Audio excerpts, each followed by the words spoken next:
안녕하세요, 비트TV입니다. 아시아에서 먼저 지금 달러를 던지고 있습니다. 중국도 지금 우크라이나 러시아 전쟁 이후부터 달러를 계속 던지고 있습니다.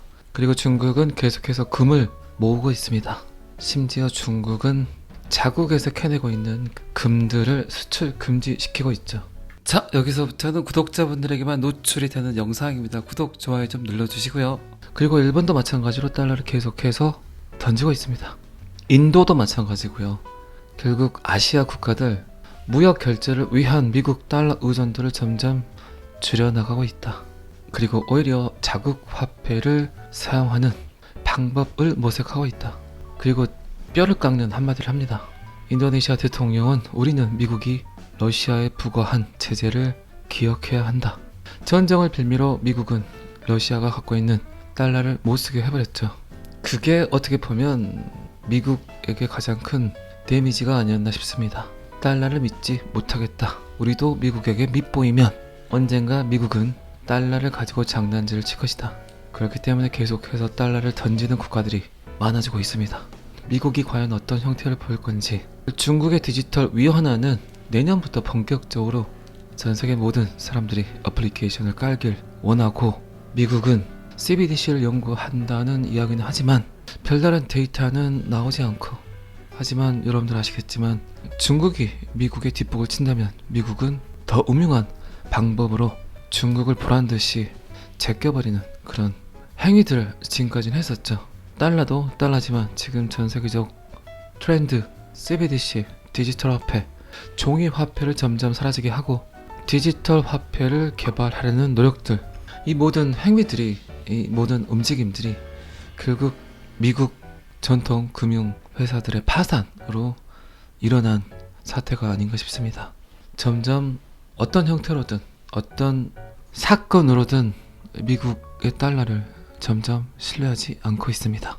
최근까지 계속해서 일어나고 있는 전통 은행들의 파산, 그래서 지금을 팬데믹이 아닌 뱅크데믹이라는 표현도 쓰더라고요. 어쨌든 실버게이트, 실리콘밸리뱅크, 시그니처, 그리고 퍼스트 리퍼블릭, 그리고 상상하기 힘든 전 세계에서 9번째로 큰 크레딧 스위스 마저도 파산 위기에 직면했었고, 결국 UBS 은행이 인수를 하긴 했지만 누가 보더라도 그거는 거의 파산이라고 봐야 되겠죠. 그리고 유럽에서 두 번째로 큰 도이치뱅크까지 참 심각합니다. 어쨌든 여러분들은 은행이란 것이 예대마진, 예금과 대출을 통해서 이익 실현을 하고 있다고 생각을 하지만, 네임밸류가 있는 은행들은 투자를 해서 돈을 벌기도 하죠. 그 투자를 잘못했기 때문에 결국 은행의 파산이 오고 말았죠. 우리나라는 괜찮을까요? 여러분들 생각에는 어떻습니까? 일단은 1금융권 은행들은 괜찮다는 이야기를 많이 하고 있습니다. 하지만 100% 안전하진 않겠죠. 그리고 은행의 신용도를 판단하기에 가장 빠른 데이터가 그 은행의 연체율인데, 아직까지는 1금융권 은행들 연체율이 높아지는 것 같지는 않습니다. 하지만 2008년 리만 브라더스 때와 똑같이 지금 우리나라 금고와 저축은행들의 연체율이 높아지고 있습니다. 연체율이 5%대까지 와 있는 저축은행이 노출이 됐습니다. 가장 큰 이유로는 지금 부동산 PF, 미분양된 아파트의 임계점, 한계점이 6만 채 정도인데 지금이 7만 가구가 미분양이라고 하더라고요.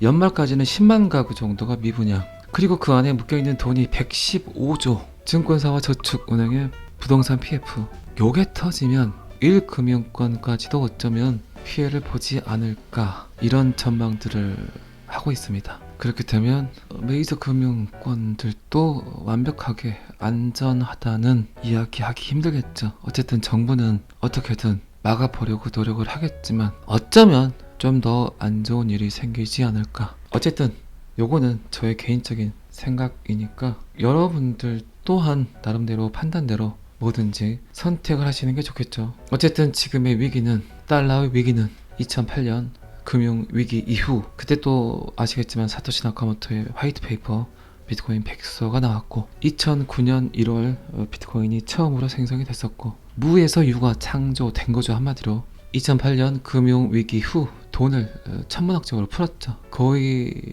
20년간 돈을 풀었겠죠. 돈이 흔해졌죠. 그리고 이제 연주는 그 돈들을 거두어 드리려고 할 때 그때 코비드 19이 창궐을 했고, 참 타이밍도 그지 같죠. 코비드 19 때문에 어쨌든 또 다른 6조 달러의 양적 완화를 시도를 했고, 그리고 러시아 우크라이나 전쟁과 같이 다가온 인플레이션, 그리고 미 연준의 금리 인상과 함께 찾아온 은행 위기, 그거를 다시 또 미국이 지금 돈으로 해결하고 있습니다. 자, 그러면 그 다음은 어떻게 될까요? 또다시 물가가 상승을 하겠죠. 어쨌든 이 모든 위기는 달러, 경제, 돈이 너무 흔해져서 생기는 위기였고, 또다시 인플레이션이 높아지더라도 이제 미 연준은 딜레마에 빠지게 될 것 같습니다. 금리를 올리지 못한다. 은행들이 줄도산할 수 있다. 여러분들은 지금 아직까지 크게 피부로 느끼시지는 못하겠지만, 어쨌든 제 생각에는 자영업자 분들이 가장 먼저 그 위기를 맞닥뜨리게 되지 않을까 싶습니다. 그리고 지금 또 다른 악재가 또 터졌죠. 지금 산유국들 유가를 폭등시켰습니다. 여러분들 아시겠지만 오일 가격이 가장 인플레이션에 영향을 미치고 있죠. 이거 어떻게 할까요? 이제 또 어쨌든 전 세계 국가들, 그리고 특히 미국은 지금 닥친 위기를 어떻게든 모면은 했지만, 그리고 그런 현상들을 보고 있는 소비자들은, 시민들은 위기가 이제 끝났다는 생각과 함께 또다시 주식과 부동산을 살 수도 있지만, 그 위기는 결코 대가를 충분히 치루어야 극복이 되지 않을까 싶습니다. 어쨌든 방금 제가 말씀드린 그런 히스토리가 2008년부터 2023년 4월까지 나타난 세계 경제입니다. 과연 그 해결책은 어떤 게 있을까요? 그리고 지금 경제를 이야기하는 경제 전문가들이 별다른 해결책을 제시하지는 못하고 있습니다. 슬금슬금 다가오고 있는 기후위기, 기후위기에 따르는 식량위기, 석유, 가스, 계속해서 힘든 시절이 찾아오려고 하는데, 과연 이 위기를 극복할 수 있는 탈출구가 뭐가 있을까요? 여러분들 곰곰이 한번 생각해 보시면 충분히 아실 수 있을 거라 생각을 합니다. 제가 조금 전에 이야기 드렸지만 2008년 금융 위기와 같이 찾아온 사토시 나카모토, 비트코인, 암호화폐, 이제 이들이 어떤 일을 할 건지 전 세계 모든 사람들이 두 눈 부릅뜨고 여러분들과 같이 직접 눈으로 목격하지 않을까 싶습니다. 어쨌든 잘못된 달러 정책, 러시아의 금융 제재, 요거는 제가 계속해서 이야기 드렸죠. 오히려 다른 국가들이 달러를 신뢰하지 않게 될 거다라고 이야기를 했지만 결국 이런 일들이 벌어지고 있습니다. 자, 이 기사는 여기까지만 보시고요. 트위터 로고를 일론 머스크가 드디어 바꿔버렸습니다. 도지코인이 꽤 상승을 했습니다. 131원 정도 합니다. 트위터 로고가 도지로 변경된 후 도지코인이 30% 상승을 했다. 얼마 전에 이야기 드렸지만 메이저 알트코인들의 상승이 있을 것이다. 그리고 처음으로 이제 XRP가 상승을 했고, 그리고 어쨌든 이유가 어쨌든 도지코인이 또 30% 상승을 했습니다. 일론 머스크 트윗, 이 사진 보이시죠? That's an old photo. 자동차 운전을 하는데 경찰관이 면허증을 보여달라고 하니까 옛날 사진이다라고 이야기를 하고 있습니다. 트위터 로고 하나를 바꿨는데 도지코인이 30% 상승을 했다. 저도 일론 머스크 같은 영향력을 갖고 싶습니다. 하지만 안 되겠죠.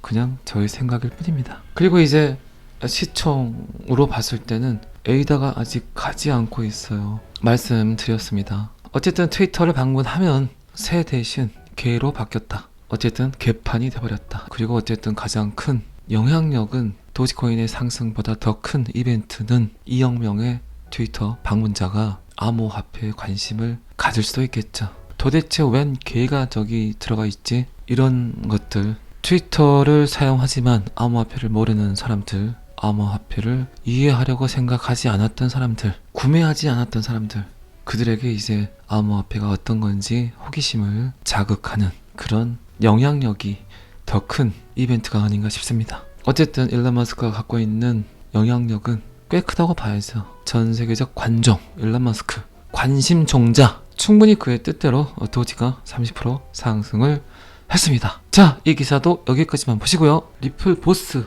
빵영이죠. 빵영이 드디어 지금 살짝 SEC 게리 겐슬러를 견제 협박을 하고 있습니다. 미 의회를 통해서 SEC 게리 겐슬러가 갖고 있는 암호화폐를 바라보는 생각을 조금 바꾸어 달라. 어쨌든 여러분들 아시겠지만 지금 미 법원에서는 판결을 내리기만 하면 되죠. SEC 측도 인정을 했고 그리고 리플 측도 약식 판결에 대한 인정을 했기 때문에 판사의 판결만 남아 있습니다. 하지만 브래드 갈링 하우스는 원천적으로 근본적으로 SEC 게리 겐슬러가 갖고 있는 마인드 생각을 바꿔야 된다 라는 표현을 하는 것 같습니다. SEC의 불공정한 암호화 규정에 반대를 한다. 게리 겐슬러가 갖고 있는 생각은 어쨌든 비트코인만 암호화폐고 다른 암호화폐는 모두 증권에 해당이 된다. 그리고 빵형은 이 모든 행위가 법적 근거에 따라서 실현이 돼야 되는데 게리 겐슬러는 그냥 그의 생각이 전부인 양 암호화폐를 단속하려고 하고 있다. 나는 너의 생각이 궁금하지 않다. 법대로 하자. 개인적인 입장을 추구하지 말고 법률에 근거해라. 그리고 최근 XRP의 상승은 소송이 끝날 것 같은 그런 분위기로 인해서 상승을 했지만 다시 지금 XRP 가격이 659원까지 떨어진 상태입니다. 제가 어제도 이야기를 살짝 드렸지만 720원 언저리에서 놀았으면 좋겠다는 생각을 했는데 어쨌든 좀 더 큰 폭의 조정이 들어왔고 그리고 최근 기사를 또 보다 보니까 코인베이스, 리플 재상장 이런 기사들 업데이트가 되고 있더라고요. 그리고 SEC가 암호화폐를 단속하기 위해서 쓰는 돈이 무려 24억 달러 정도가 필요하다고 합니다. 어쨌든 SEC는 그 모든 자금을 합의금으로 모든 것을 충당을 하게 되죠. 그렇다면 XRP와 SEC 소송이 XRP가 승리하게 될 건지 아니면 합의를 하게 될 건지 그렇다면 합의금은 어느 정도까지 갈링하우스가 커버할 수 있을 건지 참 재밌는 상황들이 벌어질 것 같습니다. 그리고 어쨌든 뭐 계속해서 이야기 드렸지만 XRP와 SEC 소송은 둘만의 전쟁이 아니다. 암호화폐 시장 전체와 SEC와의 전쟁이다 라는 표현을 제가 여러 번 이야기 드렸습니다. 그렇기 때문에 2023년 가장 중요한 이벤트가 될 수 있겠죠. 비트코인이 28,800불을 넘어서지 못하는 가장 큰 이유가 어쨌든 리플과 SEC 소송의 결말이 마무리가 되지 않아서 그럴 수도 있겠다는 생각을 합니다. 어쨌든 작년부터 시작했던 암호화폐 거래소들의 단속 지금은 조금 진정이 된 상태고 그렇게 암호화폐 관련 거래소들을 단속하더니 오히려 전통금융회사들의 단속이 더 필요하지 않나 그런 생각을 해봅니다. 방금 전에도 제가 말씀드렸지만 SEC와 리플과의 소송이 약식 판결로 끝난다면 어느 날 갑자기 지도 새도 모르게 판결이 날 수도 있겠죠. 어느 날 갑자기 모든 게 아무 일도 없었던 것처럼 깨끗하게 끝나버릴 수 있다. XRP 가격이 갑자기 상승을 하게 된다. 그러면 그런 일이 벌어졌구나 라고 생각하시면 될 것 같습니다. 잘 아시겠지만 저는 항상 여러분들의 성공 투자를 기원합니다. 오늘은 여기까지 하겠습니다. 구독과 좋아요는 항상 저를 너무너무 힘나게 합니다. 감사합니다. 비트TV였습니다. 자, 여기서부터는 한 번 더 반복 재생입니다. 아시아에서 먼저 지금 달러를 던지고 있습니다. 중국도 지금 우크라이나 러시아 전쟁 이후부터 달러를 계속 던지고 있습니다. 그리고 중국은 계속해서 금을 모으고 있습니다. 심지어 중국은 자국에서 캐내고 있는 금들을 수출 금지시키고 있죠. 그리고 일본도 마찬가지로 달러를 계속해서 던지고 있습니다. 인도도 마찬가지고요. 결국 아시아 국가들 무역 결제를 위한 미국 달러 의존도를 점점 줄여나가고 있다. 그리고 오히려 자국 화폐를 사용하는 방법을 모색하고 있다. 그리고 뼈를 깎는 한마디를 합니다. 인도네시아 대통령은 우리는 미국이 러시아에 부과한 제재를 기억해야 한다. 전쟁을 빌미로 미국은 러시아가 갖고 있는 달러를 못쓰게 해버렸죠. 그게 어떻게 보면 미국에게 가장 큰 데미지가 아니었나 싶습니다. 달러를 믿지 못하겠다. 우리도 미국에게 밉보이면 언젠가 미국은 달러를 가지고 장난질을 칠 것이다. 그렇기 때문에 계속해서 달러를 던지는 국가들이 많아지고 있습니다. 미국이 과연 어떤 형태를 보일 건지. 중국의 디지털 위안화는 내년부터 본격적으로 전 세계 모든 사람들이 어플리케이션을 깔길 원하고 미국은 CBDC를 연구한다는 이야기는 하지만 별다른 데이터는 나오지 않고 하지만 여러분들 아시겠지만 중국이 미국의 뒷북을 친다면 미국은 더 음흉한 방법으로 중국을 보란듯이 제껴버리는 그런 행위들을 지금까지는 했었죠. 달러도 달러지만 지금 전 세계적 트렌드 CBDC 디지털 화폐 종이 화폐를 점점 사라지게 하고 디지털 화폐를 개발하려는 노력들, 이 모든 행위들이, 이 모든 움직임들이 결국 미국 전통 금융 회사들의 파산으로 일어난 사태가 아닌가 싶습니다. 점점 어떤 형태로든 어떤 사건으로든 미국의 달러를 점점 신뢰하지 않고 있습니다. 최근까지 계속해서 일어나고 있는 전통 은행들의 파산, 그래서 지금을 팬데믹이 아닌 뱅크데믹이라는 표현도 쓰더라고요. 어쨌든 실버게이트, 실리콘밸리뱅크, 시그니처, 그리고 퍼스트 리퍼블릭, 그리고 상상하기 힘든 전 세계에서 9번째로 큰 크레딧 스위스 마저도 파산 위기에 직면했었고, 결국 UBS 은행이 인수를 하긴 했지만 누가 보더라도 그거는 거의 파산이라고 봐야 되겠죠. 그리고 유럽에서 두 번째로 큰 도이치뱅크까지 참 심각합니다. 어쨌든 여러분들은 은행이란 것이 예대마진, 예금과 대출을 통해서 이익 실현을 하고 있다고 생각을 하지만, 네임밸류가 있는 은행들은 투자를 해서 돈을 벌기도 하죠. 그 투자를 잘못했기 때문에 결국 은행의 파산이 오고 말았죠. 우리나라는 괜찮을까요? 여러분들 생각에는 어떻습니까? 일단은 1금융권 은행들은 괜찮다는 이야기를 많이 하고 있습니다. 하지만 100% 안전하진 않겠죠. 그리고 은행의 신용도를 판단하기에 가장 빠른 데이터가 그 은행의 연체율인데, 아직까지는 1금융권 은행들 연체율이 높아지는 것 같지는 않습니다. 하지만 2008년 리만 브라더스 때와 똑같이 지금 우리나라 금고와 저축은행들의 연체율이 높아지고 있습니다. 연체율이 5%대까지 와 있는 저축은행이 노출이 됐습니다. 가장 큰 이유로는 지금 부동산 PF, 미분양된 아파트의 임계점, 한계점이 6만 채 정도인데 지금이 7만 가구가 미분양이라고 하더라고요.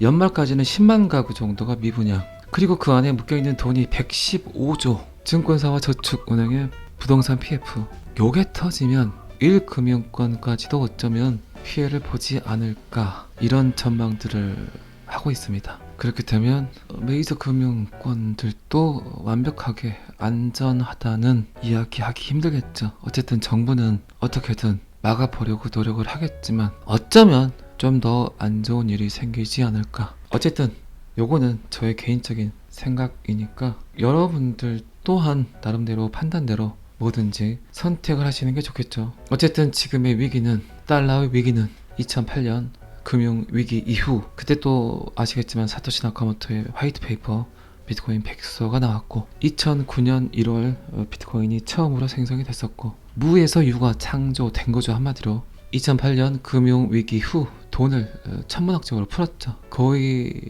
20년간 돈을 풀었겠죠. 돈이 흔해졌죠. 그리고 이제 연준은 그 돈들을 거두어 드리려고 할 때 그때 코비드 19이 창궐을 했고, 참 타이밍도 그지 같죠. 코비드 19 때문에 어쨌든 또 다른 6조 달러의 양적 완화를 시도를 했고, 그리고 러시아 우크라이나 전쟁과 같이 다가온 인플레이션, 그리고 미 연준의 금리 인상과 함께 찾아온 은행 위기, 그거를 다시 또 미국이 지금 돈으로 해결하고 있습니다. 자, 그러면 그 다음은 어떻게 될까요? 또다시 물가가 상승을 하겠죠. 어쨌든 이 모든 위기는 달러, 경제, 돈이 너무 흔해져서 생기는 위기였고, 또다시 인플레이션이 높아지더라도 이제 미 연준은 딜레마에 빠지게 될 것 같습니다. 금리를 올리지 못한다. 은행들이 줄도산 할 수 있다. 여러분들은 지금 아직까지 크게 피부로 느끼시지는 못하겠지만, 어쨌든 제 생각에는 자영업자 분들이 가장 먼저 그 위기를 맞닥뜨리게 되지 않을까 싶습니다. 그리고 지금 또 다른 악재가 또 터졌죠. 지금 산유국들 유가를 폭등시켰습니다. 여러분들 아시겠지만 오일 가격이 가장 인플레이션에 영향을 미치고 있죠. 이거 어떻게 할까요? 이제 또 어쨌든 전 세계 국가들, 그리고 특히 미국은 지금 닥친 위기를 어떻게든 모면은 했지만, 그리고 그런 현상들을 보고 있는 소비자들은, 시민들은 위기가 이제 끝났다는 생각과 함께 또다시 주식과 부동산을 살 수도 있지만, 그 위기는 결코 대가를 충분히 치루어야 극복이 되지 않을까 싶습니다. 어쨌든 방금 제가 말씀드린 그런 히스토리가 2008년부터 2023년 4월까지 나타난 세계 경제입니다. 과연 그 해결책은 어떤 게 있을까요? 그리고 지금 경제를 이야기하는 경제 전문가들이 별다른 해결책을 제시하지는 못하고 있습니다. 슬금슬금 다가오고 있는 기후위기, 기후위기에 따르는 식량위기, 석유, 가스 계속해서 힘든 시절이 찾아오려고 하는데 과연 이 위기를 극복할 수 있는 탈출구가 뭐가 있을까요? 여러분들 곰곰이 한번 생각해 보시면 충분히 아실 수 있을 거라 생각을 합니다. 제가 조금 전에 이야기 드렸지만 2008년 금융 위기와 같이 찾아온 사토시 나카모토, 비트코인, 암호화폐, 이제 이들이 어떤 일을 할 건지 전 세계 모든 사람들이 눈은 부릅뜨고 여러분들과 같이 직접 눈으로 목격하지 않을까 싶습니다. 어쨌든 잘못된 달러 정책, 러시아의 금융 제재, 요거는 제가 계속해서 이야기 드렸죠. 오히려 다른 국가들이 달러를 신뢰하지 않게 될 거다라고 이야기를 했지만 결국 이런 일들이 벌어지고 있습니다. 자, 이 기사는 여기까지만 보시고요. 트위터 로고를 일론 머스크가 드디어 바꿔버렸습니다. 도지코인이 꽤 상승을 했습니다. 131원 정도 합니다. 트위터 로고가 도지로 변경된 후 도지코인이 30% 상승을 했다. 얼마 전에 이야기 드렸지만 메이저 알트코인들의 상승이 있을 것이다. 그리고 처음으로 이제 XRP가 상승을 했고, 그리고 이유가 어쨌든 도지코인이 또 30% 상승을 했습니다. 일론 머스크 트윗, 이 사진 보이시죠? That's an old photo. 자동차 운전을 하는데 경찰관이 면허증을 보여달라고 하니까 옛날 사진이다라고 이야기를 하고 있습니다. 트위터 로고 하나를 바꿨는데 도지코인이 30% 상승을 했다. 저도 일론 머스크 같은 영향력을 갖고 싶습니다. 하지만 안 되겠죠. 그냥 저의 생각일 뿐입니다. 그리고 이제 시총으로 봤을 때는 에이다가 아직 가지 않고 있어요. 말씀드렸습니다. 어쨌든 트위터를 방문하면 새 대신 개로 바뀌었다. 어쨌든 개판이 돼버렸다. 그리고 어쨌든 가장 큰 영향력은 도지코인의 상승보다 더 큰 이벤트는 2억 명의 트위터 방문자가 암호화폐에 관심을 가질 수도 있겠죠. 도대체 웬 개가 저기 들어가 있지? 이런 것들, 트위터를 사용하지만 암호화폐를 모르는 사람들, 암호화폐를 이해하려고 생각하지 않았던 사람들, 구매하지 않았던 사람들, 그들에게 이제 암호화폐가 어떤 건지 호기심을 자극하는 그런 영향력이 더 큰 이벤트가 아닌가 싶습니다. 어쨌든 일론 머스크가 갖고 있는 영향력은 꽤 크다고 봐야죠. 전 세계적 관종, 일론 머스크, 관심 종자, 충분히 그의 뜻대로 도지가 30% 상승을 했습니다. 자, 이 기사도 여기까지만 보시고요. 리플 보스 빵영이죠. 빵영이 드디어 지금 살짝 SEC 게리 겐슬러를 견제 협박을 하고 있습니다. 미 의회를 통해서 SEC 게리 겐슬러가 갖고 있는 암호화폐를 바라보는 생각을 조금 바꾸어 달라. 어쨌든 여러분들 아시겠지만 지금 미 법원에서는 판결을 내리기만 하면 되죠. SEC 측도 인정을 했고, 그리고 리플 측도 약식 판결에 대한 인정을 했기 때문에 판사의 판결만 남아 있습니다. 하지만 브래드 갈령 하우스는 원천적으로 근본적으로 SEC 게리 겐슬러가 갖고 있는 마인드, 생각을 바꿔야 된다 라는 표현을 하는 것 같습니다. SEC의 불공정한 암호화 규정에 반대를 한다. 게리 겐슬러가 갖고 있는 생각은 어쨌든 비트코인만 암호화폐고 다른 암호화폐는 모두 증권에 해당이 된다. 그리고 빵영은 이 모든 행위가 법적 근거에 따라서 실현이 돼야 되는데 게리 겐슬러는 그냥 그의 생각이 전부인 양 암호화폐를 단속하려고 하고 있다. 나는 너의 생각이 궁금하지 않다. 법대로 하자. 개인적인 입장을 추구하지 말고 법률에 근거해라. 그리고 최근 XRP의 상승은 소송이 끝날 것 같은 그런 분위기로 인해서 상승을 했지만 다시 지금 XRP 가격이 659원까지 떨어진 상태입니다. 제가 어제도 이야기를 살짝 드렸지만 720원 언저리에서 놀았으면 좋겠다는 생각을 했는데 어쨌든 좀 더 큰 폭의 조정이 들어왔고, 그리고 최근 기사를 또 보다 보니까 코인베이스, 리플 재상장 이런 기사들 업데이트가 되고 있더라고요. 그리고 SEC가 암호화폐를 단속하기 위해서 쓰는 돈이 무려 24억 달러 정도가 필요하다고 합니다. 어쨌든 SEC는 그 모든 자금을 합의금으로 모든 것을 충당을 하게 되죠. 그렇다면 XRP와 SEC 소송이 XRP가 승리하게 될 건지 아니면 합의를 하게 될 건지, 그렇다면 합의금은 어느 정도까지 갈링하우스가 커버할 수 있을 건지 참 재밌는 상황들이 벌어질 것 같습니다. 그리고 어쨌든 뭐 계속해서 이야기 드렸지만 XRP와 SEC 소송은 둘만의 전쟁이 아니다. 암호화폐 시장 전체와 SEC와의 전쟁이다 라는 표현을 제가 여러 번 이야기 드렸습니다. 그렇기 때문에 2023년 가장 중요한 이벤트가 될 수 있겠죠. 비트코인이 28,800불을 넘어서지 못하는 가장 큰 이유가 어쨌든 리플과 SEC 소송의 결말이 마무리가 되지 않아서 그럴 수도 있겠다는 생각을 합니다. 어쨌든 작년부터 시작했던 암호화폐 거래소들의 단속, 지금은 조금 진정이 된 상태고, 그렇게 암호화폐 관련 거래소들을 단속하더니 오히려 전통금융회사들의 단속이 더 필요하지 않나 그런 생각을 해봅니다. 방금 전에도 제가 말씀드렸지만 SEC와 리플과의 소송이 약식 판결로 끝난다면 어느 날 갑자기 지도 새도 모르게 판결이 날 수도 있겠죠. 어느 날 갑자기 모든 게 아무 일도 없었던 것처럼 깨끗하게 끝나버릴 수 있다. XRP 가격이 갑자기 상승을 하게 된다. 그러면 그런 일이 벌어졌구나 라고 생각하시면 될 것 같습니다. 잘 아시겠지만 저는 항상 여러분들의 성공 투자를 기원합니다. 오늘은 여기까지 하겠습니다. 구독과 좋아요는 항상 저를 너무너무 힘나게 합니다. 감사합니다. 비트TV였습니다.